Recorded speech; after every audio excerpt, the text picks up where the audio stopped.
and competition. Thank you for coming, Peter. Awesome. Thanks. Sam, thanks for inviting me. Thanks for having me. I sort of have a single idée fixe that I'm completely obsessed with on the business side, which is that if you're starting a company, if you're the founder, entrepreneur starting a company, you always want to aim for monopoly, and you want to always avoid competition. And so, hence, competition is for losers. Something we'll be talking about today. I'd like to start by saying something about the basic idea of when you start one of these companies, how you go about creating value. And there's this question: what makes a business valuable? And I want to suggest that there's basically a very simple formula that you have a valuable company if two things are true. Number one, that it creates X dollars of value for the world, and number two, that you capture Y% of X. And the critical thing that I think people always miss in this sort of analysis is that X and Y are completely independent variables. And so X can be very big, Y can be very small, X can be of intermediate size, and if Y is reasonably big, you can still get a very big business. So to create a valuable company, you have to basically both create something of value and capture some fraction of the value of what you've created. And sort of just to illustrate this as a contrast, if you sort of compare the US airline industry with a company like Google on search, if you sort of measure by the size of these industries, you could say that airlines are still more important than search. If you just measure it, say, by revenues, it was 195 billion in domestic revenues in 2012. Google had just north of 50 billion, and certainly, sort of on some intuitive level, if you said, if you were given a choice and said, well, do you want to get rid of all air travel, or do you want to get rid of your ability to use search engines? The intuition would be that air travel is something that's more important than search. And this is, of course, just the domestic numbers. If you looked at this globally, airlines are much, much bigger than search or than Google is. But the profit margins are quite a bit less. They were marginally profitable in 2012. I think the entire 100-year history of the airline industry, the cumulative profits in the US have been approximately zero. Companies make money, they episodically go bankrupt, they get recapitalized, and you sort of cycle and repeat. And this is reflected in the combined market capitalization of the airline industries, maybe something of the US airline industry, something like a quarter that of Google. So you have a search engine much smaller than air travel, but much more valuable. And I think this reflects these very different valuations on X and Y. So, if we look at perfect competition, there's some pros and cons to the world of perfect competition. On a high level, it's always, this is what you study in Econ 1. It's easy to model, which I think is why econ professors like talking about perfect competition. It somehow is efficient, especially in a world where things are static, because you have all the consumer surplus gets captured by everybody. And politically, it's what we're told is good in our society, that you want to have competition, and this is somehow a good thing. Of course, there are a lot of negatives. It's generally not that good if you're involved in anything that's hyper competitive, because you often don't make money. I'll come back to this a little bit later. So I think at one end of the spectrum, you have industries that are perfectly competitive, and at the other end of the spectrum, you have things that I would say are monopolies, and they're much stable, longer-term businesses. You have more capital, and if you get a creative monopoly for inventing something new, I think it's symptomatic of having created something really valuable. And so I do think this, the extreme binary view of the world I always articulate is that there are exactly two kinds of businesses in this world. There are businesses that are perfectly competitive, and there are businesses that are monopolies. And there's shockingly little that is in between. And this dichotomy is not understood very well because people are constantly lying about the nature of the businesses they're in. And this is why this is, in my mind, this is the most important, it's not necessarily the most important thing in business, but I think it's the most important business idea that people don't understand, that there are just these two kinds of businesses. And so let me say a little bit about the lies that people tell. And so you basically, if you sort of imagine that there was a spectrum of companies from perfect competition to monopoly, the apparent differences are quite small, because the people who have monopolies pretend not to. They will basically say, and it's because you don't want to get regulated by the government, you don't want the government to come after you, so you will never say that you have monopoly. So anyone who has a monopoly will pretend that they're in incredible competition. And on the other end of the spectrum, if you are incredibly competitive, and if you're in some sort of business where you will never make any money, you will be tempted to tell a lie that goes in the other direction, where you will say that you're doing something unique that is somehow less competitive than it looks, because you will want to differentiate, you want to try to attract capital or something like that. So if the monopolists pretend not to have monopolies, the non-monopolists pretend to have monopolies, the apparent difference is very small, whereas the real difference, I would submit, is actually quite big. And so there's this distortion that happens because of the lies people tell about their businesses, and the lies are sort of in these opposite directions. Let me drill a little bit down further on the way these lies work. And so, the basic lie you tell as a non-monopoly is that we're in a very small market. The basic lie you tell as a monopoly is that the market you're in is much bigger than it looks. And so typically, if you want to think of this in sort of set theoretic terms, you could say that a monopoly tells a lie where you describe your business as the union of these vastly different markets, and the non-monopolist describes it as the intersection. So that, in effect, if you're a non-monopolist, you will rhetorically describe your market as super small. You're the only person in that market. If you have a monopoly, you will describe it as super big, and there's lots of competition in it. So some examples of how this works in practice. So I always use restaurants as the example of a terrible business. And this is always, sort of my idea is that, capitalism and competition are antonyms. Capital is someone who accumulates capital. A world of perfect competition is a world where all the capital gets competed away. So you're opening a restaurant business. No one wants to invest because you just lose money. So you have to tell some idiosyncratic narrative, and you will say something like, well, we're the only British food restaurant in Palo Alto. So it's British, Palo Alto, and of course that's too small a market because people may be able to drive all the way to Mountain View or even Menlo Park. And there probably are no people who eat nothing but British food, at least no people who are still alive. And so that is, that's a sort of a fictitiously narrow market.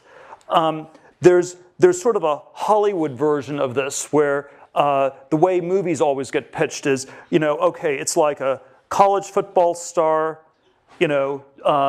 joins an elite group of hackers to catch the shark that killed his friend. Sorry. And so now that is a movie that has not yet been made. But the question is that the right category, or is the correct category, it's just another movie? In which case, there are lots of those. It's super competitive, incredibly hard to make money. No one ever makes money in Hollywood doing movies. It's really, really hard. And so you always have this question about, does the intersection, is it real? Does it make sense? Does it have value that one should ask? And of course, there are startup versions of this where the sort of the really bad versions, you just take a whole series of buzzwords, sharing mobile, social apps, you combine them, and you have some kind of narrative. And whether or not that's a real business or not it's generally a bad sign. So it's almost this pattern recognition. When you have this rhetoric of this sort of intersections, it generally does not work. The something of somewhere is really mostly just the nothing of nowhere. It's like the Stanford of North Dakota. One of a kind, but it's not Stanford.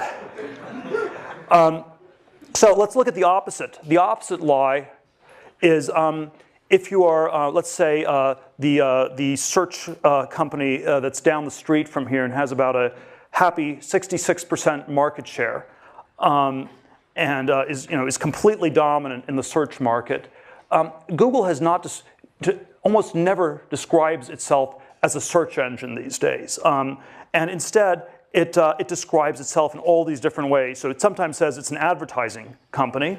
So if it was search, you'd say, wow, it has this huge market share. That's really, really crazy. It's like an incredible monopoly. It's much bigger than, a much more robust monopoly than Microsoft ever had in the 90s. Maybe that's why it's making so much money.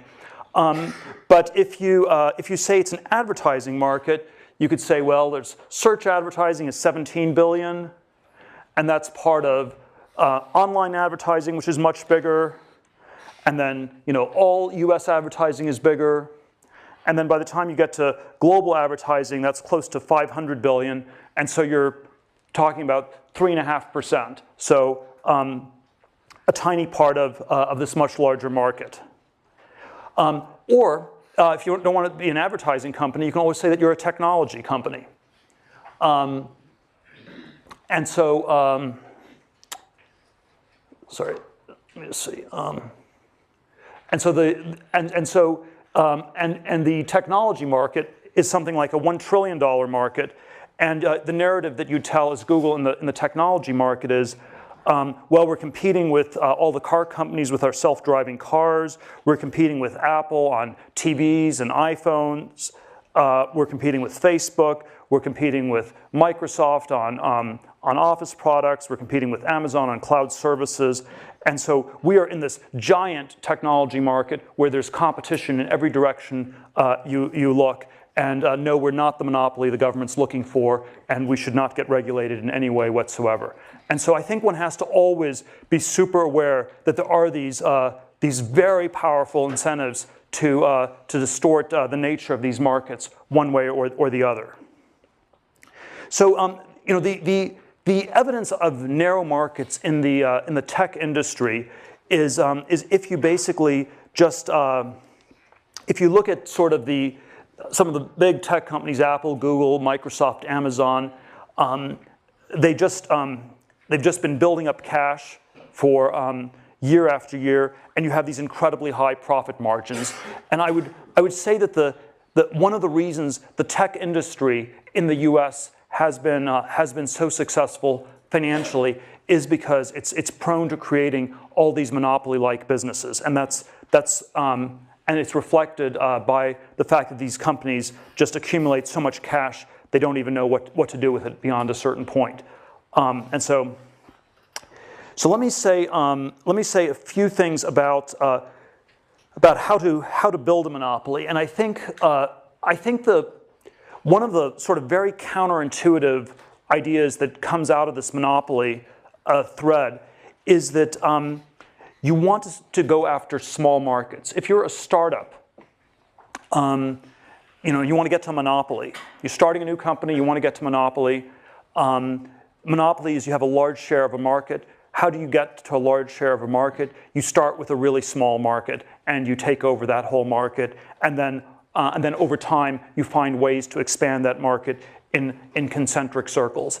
And the thing that's always a big mistake is going after a giant market on day one, because that's typically evidence that you somehow haven't defined the categories correctly, and it normally means that there's going to be too much competition in one way or another. And so I think almost all the successful companies in Silicon Valley had some model of starting with small markets and expanding. And if you take Amazon, you start with just a bookstore. We have all the books in the world, so it's a better bookstore than anybody else has in the world when it starts in the 90s. It's online. There's things you can do you can't do before, and then you gradually expand into all sorts of different forms of e-commerce and other things beyond that. eBay. You start with Pez dispensers.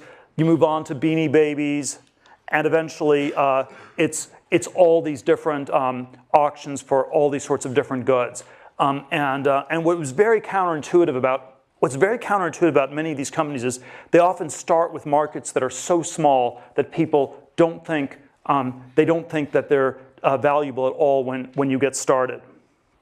The PayPal version of this was we started with power sellers on eBay, which was about 20,000 people. When we first saw this happening in December of '99, January 2000, right after we launched, there was a sense that these were all, it was such a small market, it was terrible. We thought these were terrible customers to have. It's just people selling junk on the internet. Why in the world do we want to be going after this market? But there was a way to get a product that was much better for everybody in that market. You could, and we got to something like 25, 30% market penetration in 2 or 3 months. And you got some lock-in, you got brand recognition, and you're able to build the business from there. So I always think these very small markets are quite underrated. The Facebook version of this I always give is that the initial market at Facebook was 10,000 people at Harvard. It went from 0 to 60% market share in 10 days. That was a very auspicious start. The way this gets analyzed in business schools is always, that's ridiculous. It's such a small market, it can't have any value at all. And so I think the business school analysis of Facebook early on, or of PayPal early on, or of eBay early on, is that the markets were perhaps so small as to have almost no value. And they would have had little value had they stayed small, but it turned out there were ways to then grow them concentrically, and that's what made them so valuable. Now I think the opposite version of this is always where you have super big markets, and there's so many different things that went wrong with all the clean tech companies in the last decade, but one theme that ran through almost all of them was they all started with massive markets. And every clean tech PowerPoint presentation that one saw in the years 2005 to 2008, which was sort of the clean tech bubble in Silicon Valley, started with, we're in the energy market, we're in a market that's measured in hundreds of billions or trillions of dollars. And then once you're sort of a minnow in a vast ocean, that's not a good place to be. That means that you have tons of competitors and you don't even know who all the competitors are. And so you want to be, a one-of-a-kind company where it's the only one in a small ecosystem. You don't want to be the 4th online pet food company. You don't want to be the 10th thin film solar panel company. You don't want to be the 100th restaurant in Palo Alto. Restaurant industry is a $1 trillion industry. So if you do a market size analysis, you conclude restaurants are a fantastic business to go into. And it's often large markets, large existing markets typically mean that you have tons of competition, very, very hard to differentiate. So the first very counterintuitive idea is to go after small markets, often markets that are so small people don't even notice them, they don't think that they make sense. That's where you get a foothold, and then if those markets are able to expand, you can scale into a big monopoly business. A second there's sort of several different characteristics of these monopoly businesses that I like to focus on, and there's probably no sort of single formula to it. And I always think that in technology, there's always a sense that the history of technology is such that every moment happens only once. And so the next Mark Zuckerberg won't build a social network. The next Larry Page won't be building a search engine. The next Bill Gates won't be building an operating system. And if you're copying these people, you're not learning from them. But there is always these very unique businesses that are doing something that's not been done before end up having the potential to be a monopoly. If you're, the opening line in Anna Karenina is that all happy families are alike. All unhappy families are unhappy in their own special way. And the opposite is true in business, where I think all happy companies are different because they're doing something very unique. All unhappy companies are alike because they fail to escape the essential sameness that is competition. And so one sort of characteristic of a monopoly technology company is some sort of proprietary technology. My sort of crazy, somewhat arbitrary rule of thumb is you want to have a technology that's an order of magnitude better than the next best thing. So Amazon had over 10 times as many books. I mean, it's maybe not that high tech, but you figure out a way to sell 10 times as many books in an efficient online way. PayPal, the alternative for PayPal was using checks to send money on eBay. It took 7 to 10 days to clear. PayPal could do it more than 10 times as fast. So you want to have some sort of very powerful improvement in some in some order, maybe an order of magnitude improvement on some key dimension. Of course, if you actually come with something totally new, it's just like an infinite improvement. So I would say the iPhone was the first smartphone that worked, and so that's like maybe not infinite, but it's sort of definitely an order of magnitude or more of an improvement. So I think the technology is designed to give you a massive delta over the next best thing. I think there often are network effects that can kick in that really help. The thing that's very, and these lead to monopolies over time, the thing that's very tricky about network effects is they're often very hard to get started. And so even though everyone understands how valuable they are, there's always this incredibly tricky question: why is it valuable to the first person who's doing something? Economies of scale. If you have something with very high fixed costs, very low marginal costs, that's typically a monopoly-like business. And then there's this thing of branding, which is sort of like just this idea that gets lodged in people's brains. I never quite understand how branding works, so I never invest in companies where it's just about branding. But it is, I think, a real phenomenon that creates real value. I think one of the things, I'm going to come back to this a little bit towards the end, but one of the things that's very striking is that software businesses are often, are for some reason, very good at some of these things. They're especially good at the economies of scale part because the marginal cost of software is zero. And so if you get something that works in software, it's often significantly better than the existing solution. And then you have these tremendous economies of scale, and you can scale fairly quickly. So even if the market starts small, you can grow your business quickly enough to stay at the same size as the growing market and maintain the sort of monopoly power. Now, the critical thing about these monopolies is it's not enough to have a monopoly for just a moment. The critical thing is to have one that lasts over time. And so, in Silicon Valley, there's always this sort of idea that you want to be the first mover. And I always think it's in some ways, the better framing is you want to be the last mover. You want to be the last company in a category. Those are the ones that are really valuable. Microsoft was the last operating system, at least for many decades. Google is the last search engine. Facebook will be valuable if it turns out to be the last social networking site. And one way to think of this last mover value is this idea that most of the value in these companies exists far in the future. If you do sort of a discounted cash flow analysis of a business, you have sort of all these profit streams, you have a growth rate, the growth rate's much higher than the discount rate, and so most of the value exists far in the future. I did this exercise at PayPal in March of 2001. We had been in business for about 27 months, and we sort of had, the growth rate was 100% a year. We were discounting future cash flows by about 30%, and it turned out that about 3/4 of the value of the business as of 2001 came from cash flows in years 2011 and beyond.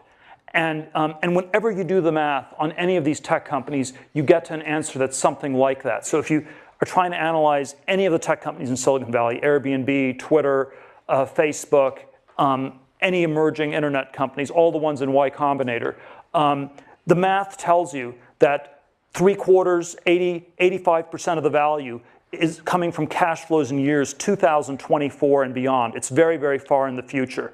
And so one of the things that we always overvalue in Silicon Valley is growth rates, and we undervalue durability. Because growth is something you can measure in the here and now, and you can always track that very precisely. The question of whether a company is still going to be around a decade from now, that's actually what dominates the value equation, and that sort of is a much more qualitative sort of a thing.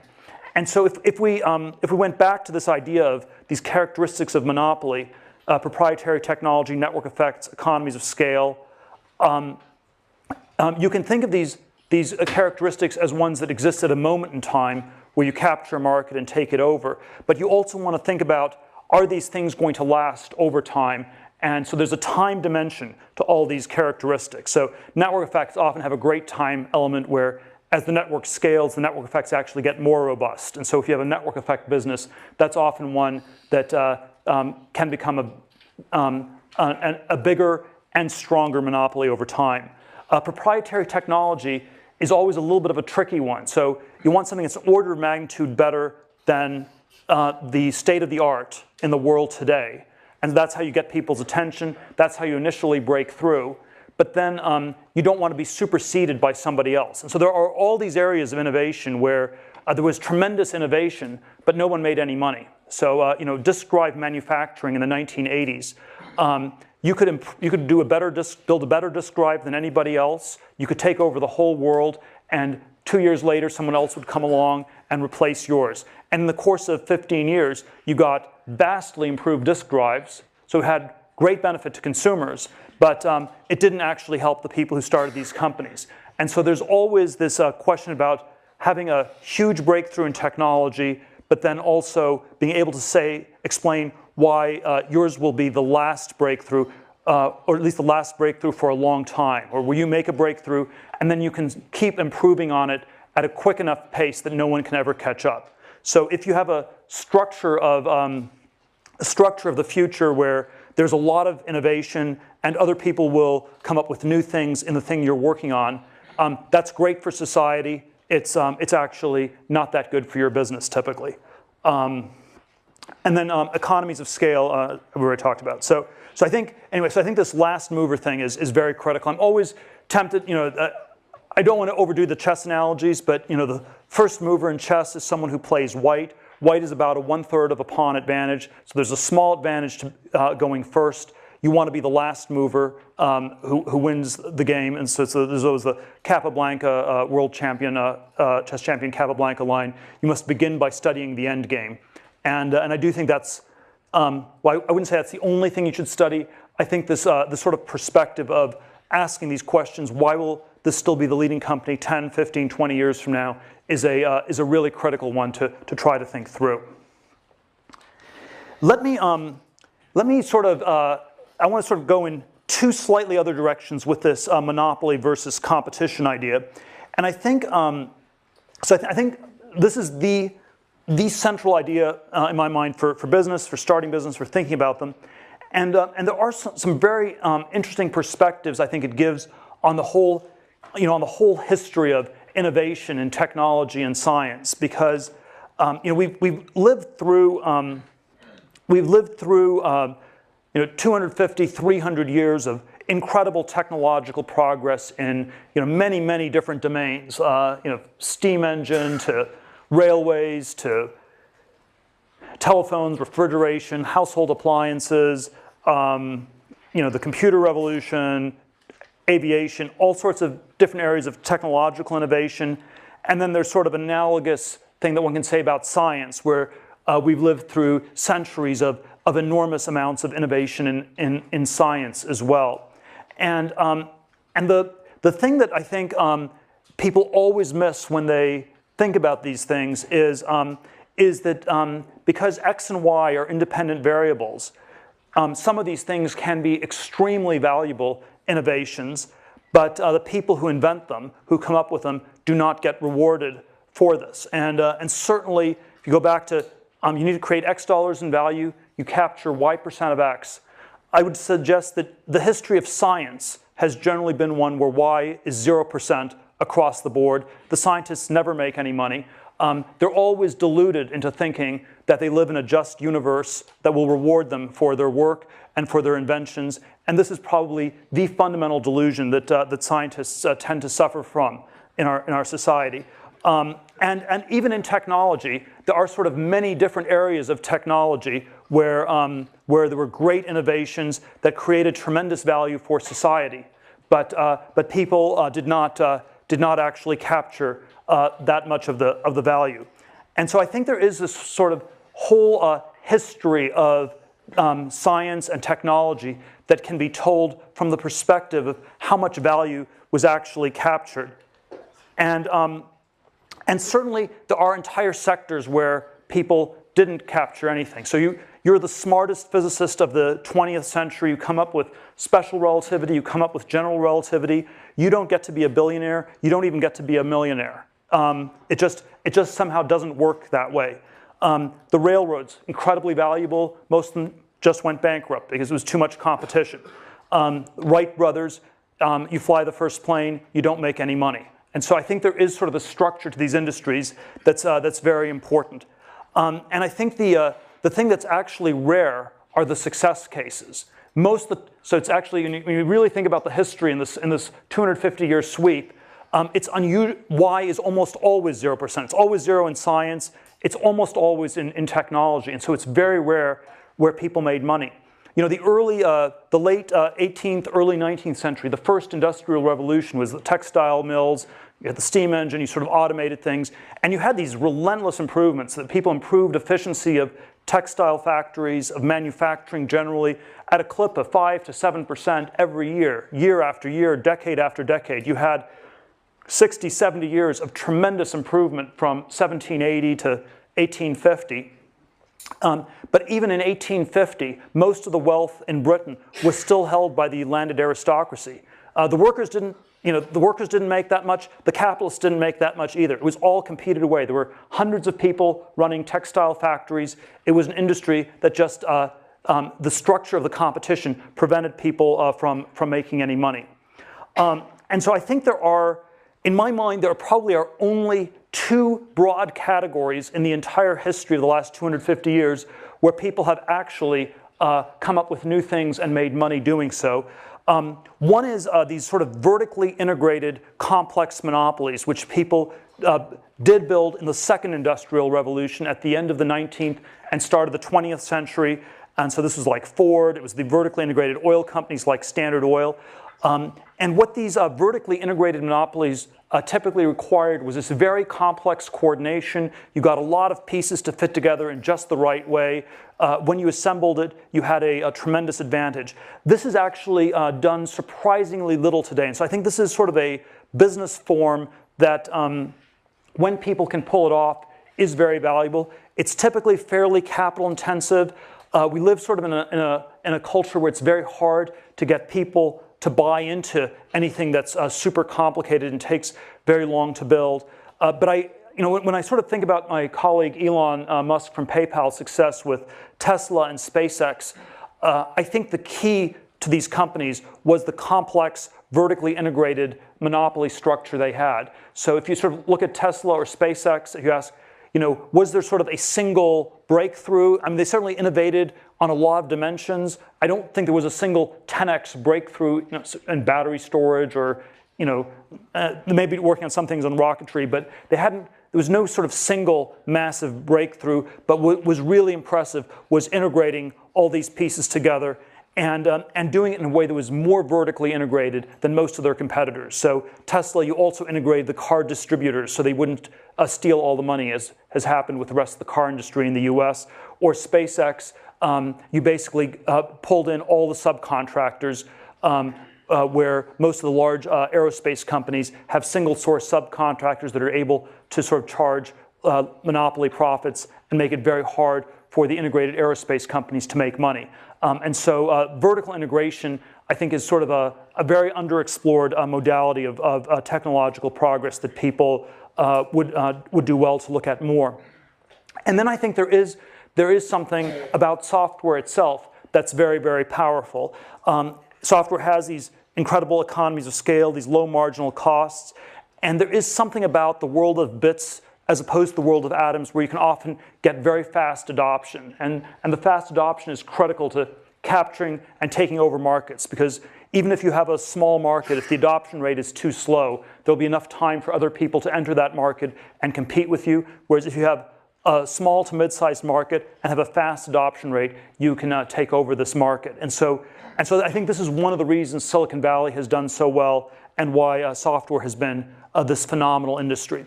And what I would suggest, what I want to leave you with is there are sort of these different rationalizations people give for why certain things work and why certain things don't work. And I think these rationalizations always obscure this question of creating X dollars in value and capturing Y% of X.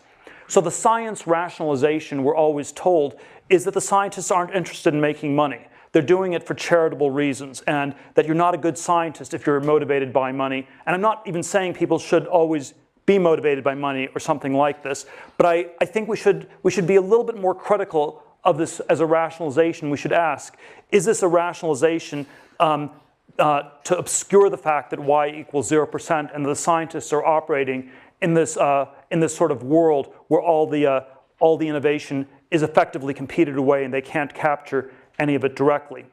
And then the software distortion that often happens is because people are making such vast fortunes in software, we infer that this is the most valuable thing in the world being done, full stop. And so if people at Twitter make billions of dollars, it must be that Twitter is worth far more than anything Einstein did.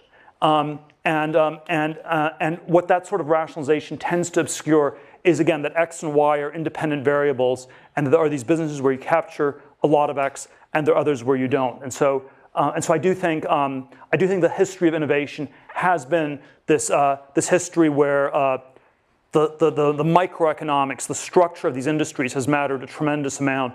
And when and there is sort of this story where some people have made vast fortunes because they were in industries with the right structure, and other people made nothing at all because they were in these sort of very competitive things, and we shouldn't just rationalize that away. I think it's worth understanding this better.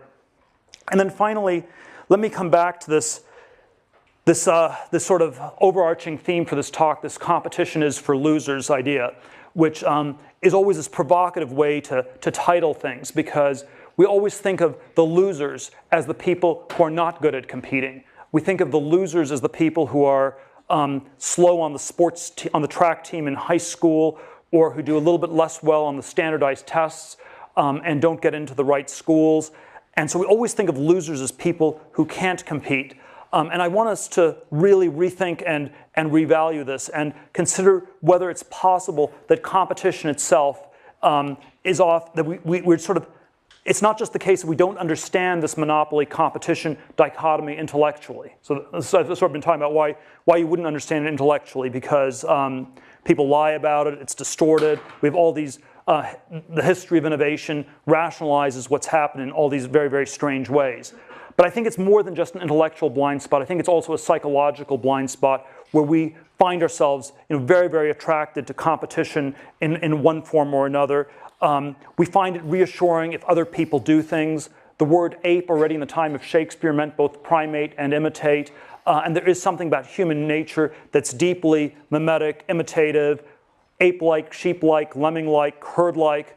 And it's this very, very problematic thing that we need to always think through and try to overcome. And there is always this question about competition as a form of validation, where we go for things that lots of other people are going for, and it's not that there is wisdom in crowds. It's not when lots of people are trying to do something that's proof of it being valuable. I think it's when lots of people are trying to do something that is often proof of insanity. There are 20,000 people a year who move to Los Angeles to become movie stars. About 20 of them make it. I think the Olympics are a little bit better because you have you can sort of figure out pretty quickly whether you're good or not. So there's a little bit less of a dead weight loss to society. The sort of educational experience at a place, the pre-Stanford educational experience, there's always sort of a non-competitive characterization where I think most of the people in this room had machine guns and they were competing with people with bows and arrows. So it wasn't exactly a parallel competition when you were in junior high school and high school. There's always a question, does the tournament make sense as you keep going? And this is And so there is always this question, if people go on to grad school or postdoctoral educations, does the intensity of the competition really make sense? There's the classic Henry Kissinger line that describing his fellow faculty at Harvard, that the battles were so ferocious because the stakes were so small, describing sort of academia. And you sort of think on one level, this is a description of insanity. You know, why would people fight like crazy when the stakes are so small? But it's also, I think, simply a function of the logic of the situation. When it's really hard to differentiate yourself from other people, when the objective differences really are small, then you have to compete ferociously to maintain a difference of one sort or another that's often more imaginary than real. There's always sort of a personal version of this that I tell, where you know, I was sort of hyper tracked. You know, my 8th grade junior high school yearbook, one of my friends wrote in, you know, I know you'll get into Stanford in 4 years as a sophomore. I sort of went to Stanford 4 years later, at the end of high school. Went to Stanford Law School. You know, ended up at a big law firm in New York, where from the outside everybody wanted to get in, on the inside everybody wanted to leave. And you had, and it was this very strange dynamic where after I sort of realized this was maybe not the best idea, and I left after 7 months and 3 days, you know, one of the people down the hall from me told me, it's really reassuring to see you leave, Peter. I had no idea that it was possible to escape from Alcatraz, which of course, all you had to do was go out the front door and not come back. But so much of people's identities got wrapped up in winning these competitions that they somehow lost sight of what was important, what was valuable. You know, competition does make you better at whatever it is that you're competing on. Because when you're competing, you're comparing yourself with the people around you. You're figuring out, how do I beat the people next to me? How do I do somewhat better at whatever it is they're doing? And you will get better at that thing. I'm not questioning that. I'm not denying that. But it often comes at this tremendous price that you stop asking some bigger questions about what's truly important and truly valuable. And so I would say that don't always go through the tiny little door that everyone's trying to rush through. Maybe go around the corner and go through the vast gate that no one's taking. Thank you very much.